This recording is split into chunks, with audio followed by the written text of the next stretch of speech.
I need you to understand something before I tell you this story. I've taken that bus route more times than I can count. CMS to Mile 2. I could describe every pothole on that road with my eyes closed. So when I tell you I got on the wrong bus that night, I need you to know there was no wrong bus to get on. It was a Thursday.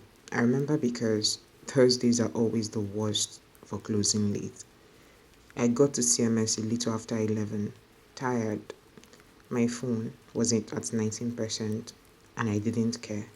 I just wanted to sit down and stop thinking for 40 minutes. The conductor was already calling it. Mile 2, mile 2, mile 2. I climbed in. 4 or 5 people were already inside. Nothing about that bus was different from any bus I'd sat in 100 times before. A woman by the window had a nylon bag from one of those small provision stores. A man near the back had a takeaway pack balanced on his knee, the smell of hot tamala and the weed still coming from it. A young guy with a backpack was already half asleep against the window.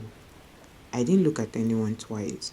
I put in my earphones and I didn't press play. I just wanted the ride to be quiet. The bus pulled off. Now here's the thing about a route you know by heart.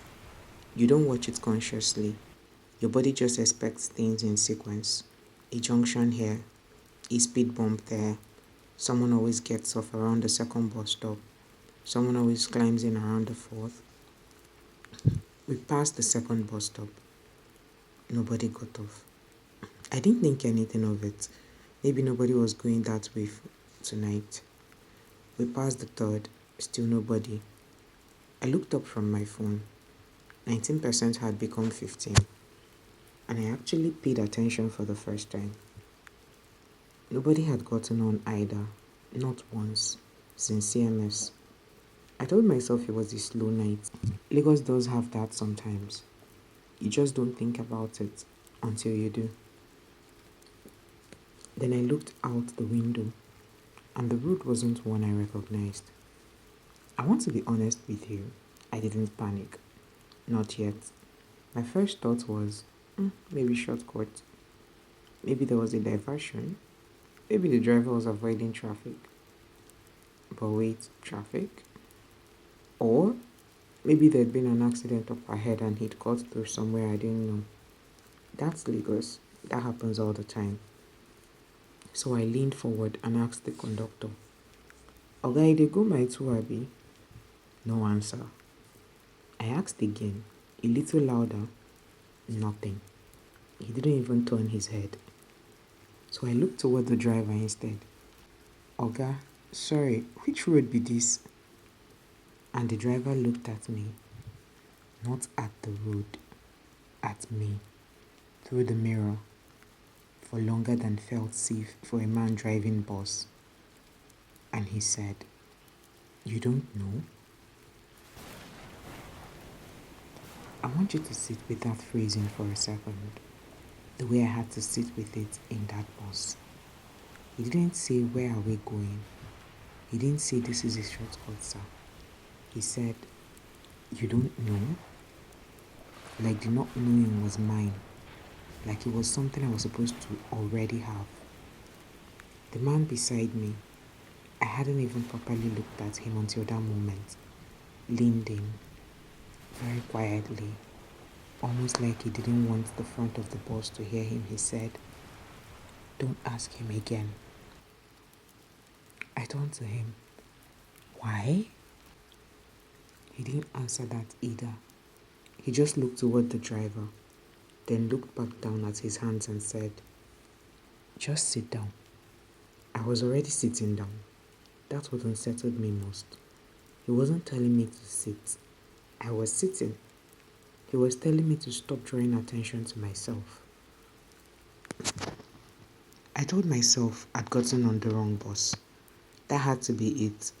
Somehow in my tiredness, I'd climbed onto a bus that only sounded like it was going to Mile 2. I pulled out my phone to check maps. No network. Fine. Fine. No network happens on that road sometimes. I opened maps anyway, hoping it would load from my cache. I couldn't find my location, just a small blue dot spinning in place in the middle of nothing. Then I noticed on my screen 2:17 a.m. Looked up, looked around, and looked at a small clock mounted above the driver's mirror. I don't know why I never noticed that this downfall had a clock, but it read 2:17 a.m. exact. Somehow it was working. Downfalls rarely had anything that worked right. And that's when I noticed the thing that actually made my chest go cold. Nobody else on that bus was holding a phone. Not one person. Not the man with the takeaway bag. Not the woman with the nylon bag. Not even the boy who looked barely 20. The kind of boy who should have had a phone glued to his palm. Every single one of them was just sitting, facing forward, still. There was an older man near the middle, slouched against the window, apparently asleep. I decided he was safer to talk to than the driver. Sleep makes people honest, or at least off guard. I leaned toward him. Sir, please, where are we? He stirred, opened his eyes slowly, like he was surfacing from somewhere deep. He looked around the bus, unbothered, and asked, Are we there yet? Where? I said. He blinked at me like the question itself was strange. Mile 2. And then, without waiting for me to say anything else, he closed his eyes again and went back to sleep. Just like that. Like the conversation had cost him something and he wanted it back. I sat there for a long moment, staring at the side of his face, waiting for him to open his eyes again. He didn't. Outside the window, the road kept on spooling. Dark, empty, no Okada, no other headlights, nobody on the road. For a road at 2 a.m. in Lagos, no other headlights on the road was the wrongest thing yet. Then something passed outside the window that made me sit forward. Buildings I recognized, the bus terminal, the row of parked downfalls, the loading point, CMS. We were back at CMS. I twisted around to look through the rear window, certain I'd misread it, certain my tired eyes were playing tricks, and I saw the conductor standing at the loading point, calling out into the night, My two, my two. The exact voice, the exact rhythm. I turned back around. The conductor was still sitting 3 rows ahead of me, inside this bus, facing forward, silent. I don't have a clean way to explain what that did to me. It wasn't fear, not exactly. It was the specific horror of watching two things exist that shouldn't both exist at once. The man beside me spoke again before I could say anything. I told you not to ask him.